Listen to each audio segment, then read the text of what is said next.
Les combats ont repris en Syrie après 5 ans de trêve. Les forces rebelles ont lancé une attaque surprise sur Alep et l'armée nationale a répliqué en ciblant la capitale des djihadistes. Passage de témoin entre Charles Michel et Antonio Costa, l'ex-premier ministre portugais qui prend la tête du Conseil européen dès le 1er décembre. Des centaines de personnes se sont rassemblées à Valence et dans plusieurs villes de la région. Un mois jour pour jour après les inondations qui ont fait 230 morts en Espagne. Voici les premières images de l'intérieur rénové de la cathédrale Notre-Dame de Paris, que le président français Emmanuel Macron a visité vendredi à quelques jours de la réouverture de l'édifice au public.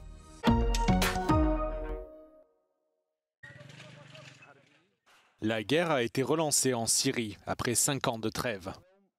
De violents combats ont en effet été signalés jeudi dans le quartier ouest d'Alep, entre les forces rebelles soutenues par la Turquie et l'armée syrienne de Bachar al-Assad. L'armée nationale a perdu le contrôle du centre du quartier clé de New Aleppo, que les milices du Hezbollah et de l'Iran avaient abandonné. Vendredi matin, les forces aériennes russes et syriennes ont réagi en bombardant la province d'Idlib, capitale de facto des forces rebelles, craignant que ces dernières ne prennent totalement le contrôle d'Alep. Selon des sources iraniennes, le président syrien Bachar al-Assad aurait par ailleurs déployé dans la ville des forces spéciales entraînées par la Russie. Des combats ont également été signalés dans la zone démilitarisée du nord de la Syrie, à la frontière avec la Turquie. Plus de 270 personnes auraient été tuées depuis le début des hostilités.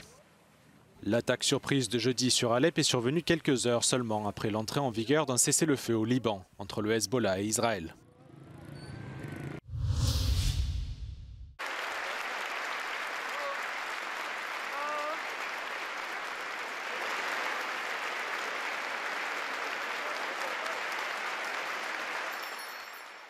Le passage de témoin a été effectué au Conseil européen.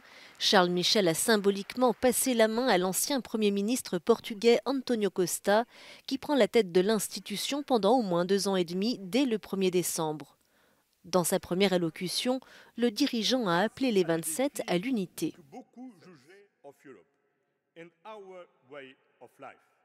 Nowadays, in this globalized world, the only way to be truly patriotic, to ensure sovereignty, is to build a common Europe. Because only together can we stand up for security, stability and peace in our continent. Antonio Costa compte mettre en œuvre sa propre méthode avec les États membres, notamment en organisant des réunions plus informelles, mais aussi des discussions stratégiques avec les dirigeants.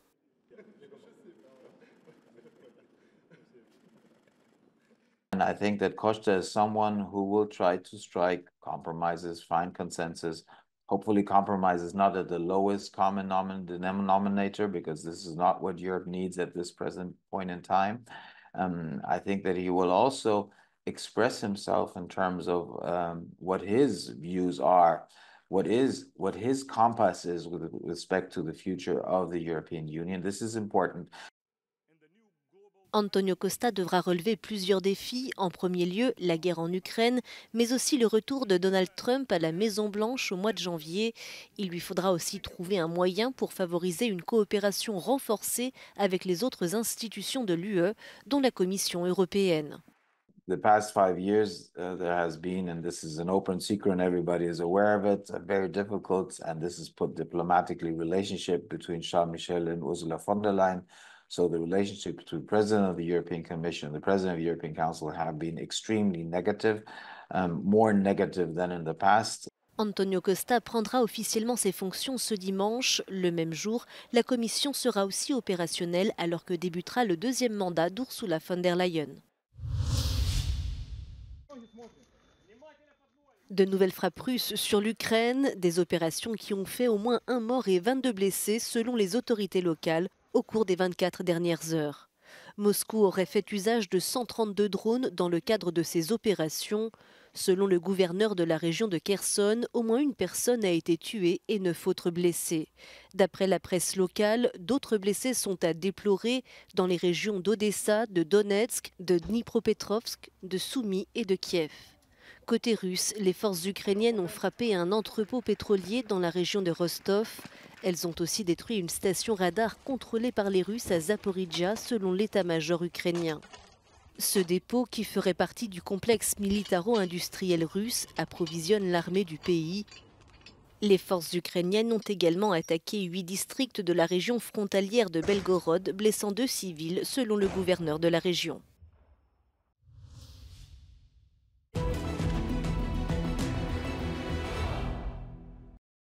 As Russian forces continue to gain momentum in Ukraine's Donetsk region, Moscow could also be planning an imminent push further south, according to Kyiv. Earlier this week, Ukraine's President Volodymyr Zelensky said that Kyiv is tracking Russian troops in the region of Zaporizhzhia, right here, where Kyiv sees, quote, the existing threats.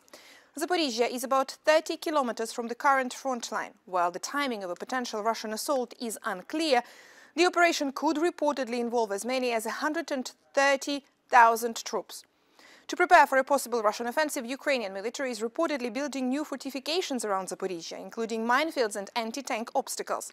Sources within Ukraine's military command previously stated that the Ukrainian incursion into Kursk region prevented Russian forces from launching a major offensive operation in Zaporizhzhia region in recent months. Continued Russian effort in Kursk may delay an offensive on Zaporizhzhia city, but Russian forces may also conduct an attack with a smaller force grouping than originally intended. Des centaines d'habitants de Valence se sont rassemblés vendredi sur la place de la Vierge pour rendre hommage aux victimes des inondations meurtrières, un mois jour pour jour après la catastrophe. Ils ont fait sonner leur téléphone à 19h10. Heure à laquelle l'alerte a été donnée le 29 octobre par les autorités de la région de Valence, 12 heures après l'avertissement lancé par l'Agence météorologique nationale. Les habitants de la commune valencienne d'Algemesí ont également observé une minute de silence en mémoire des 230 personnes tuées dans les inondations. Le maire de la ville a dénoncé un sentiment d'abandon. Quant a la necessitat de continuar reclamant els recursos humans necessaris per a poder tornar a una normalitat real. Els carrers encara estan bruts, continuem lluitant per recuperar al 100% la xarxa de clavegueram. Els treballs no estan sent fàcils perquè no se disposen dels suficients recursos per a poder fer-ho. Les villes de Paiporta et Chiva, les plus touchées de la région de Valence, poursuivent leurs efforts de nettoyage avec l'aide de volontaires et de personnel de l'armée. Mais il faudra encore longtemps pour que la vie reprenne son cours normal.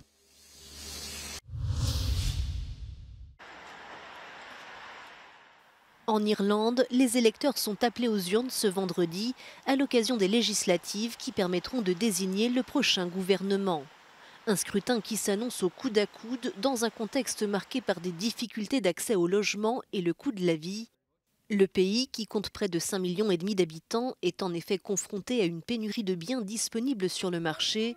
Leur rareté a fait flamber les prix, souvent hors de portée pour de nombreux jeunes, qui comptent parmi les plus mal lotis de l'Union européenne en la matière.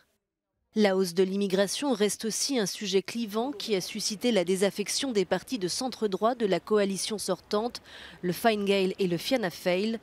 Près de 20% de la population irlandaise est née en dehors du pays et près de 120 000 ressortissants étrangers sont venus s'y installer en l'espace d'un an, un record depuis 2007.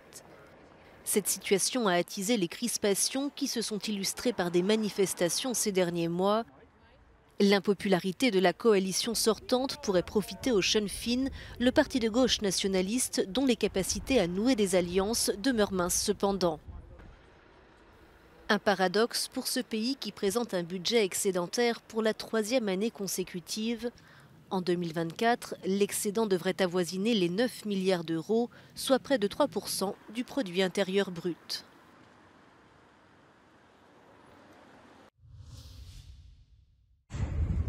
Le Premier ministre britannique Keir Starmer a déclaré que le gouvernement allait revoir le système d'immigration après que de nouvelles données ont montré que les arrivées dans le pays avaient atteint un niveau record. Les chiffres publiés jeudi par l'Office des statistiques nationales font état d'une migration nette en hausse au cours de l'année 2023, des chiffres que Keir Starmer a imputés au précédent gouvernement conservateur. Because a failure on this scale isn't just bad luck. It isn't a global trend or taking your eye off the ball. No, this is a different order of failure. This happened by design, not accident. Policies were reformed deliberately to liberalise immigration. Brexit was used for that purpose, to turn Britain into a one-nation experiment in open borders.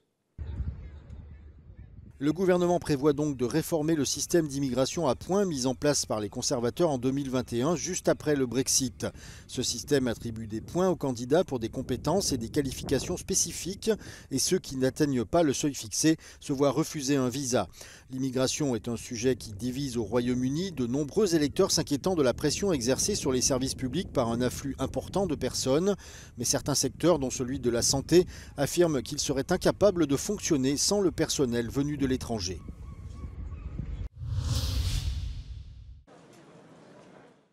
Voici les premières images de l'intérieur rénové de la cathédrale Notre-Dame de Paris, qui avait été ravagée par un incendie dévastateur le 15 avril 2019. Le président français Emmanuel Macron et sa femme Brigitte ont visité l'édifice vendredi, en compagnie du responsable de la restauration et de l'archevêque de Paris. Emmanuel Macron a salué le travail des artisans qui a permis la restauration de la cathédrale en un délai record de 5 ans. Les artisans ont utilisé près de 2000 arbres pour reconstruire les charpentes de l'édifice, qui avait presque totalement disparu dans les flammes. Et la croisée du transept a été restaurée avec les mêmes méthodes et matériaux qu'au XIIIe siècle.